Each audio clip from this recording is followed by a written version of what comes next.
Hi, my name is Mary Jo Stabler, and I'm a web designer and developer. I've been at my freelance business for the past 2 years, but it wasn't until about 4 months ago when I joined Freelancing Freedom that I realized I was shooting myself in the foot. I've tried those sites out there such as Upwork and Fiverr and all those other ones that try to outbid each other on projects that people want. And I've tried also looking at making an online course or doing those pie in the sky results that people put out there and say that it only takes a little bit of work and suddenly, you'll have a lot of money coming your way.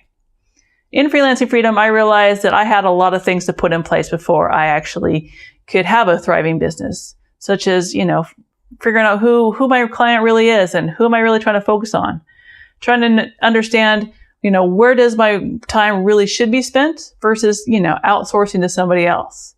Maybe it's also not spending so much time on social media, trying to bring in clients through marketing in that way, but maybe doing a lot more legwork or more handshaking, more networking.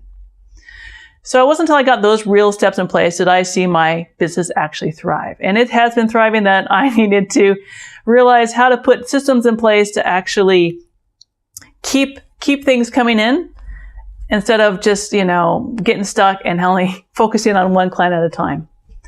There's also a great community in here.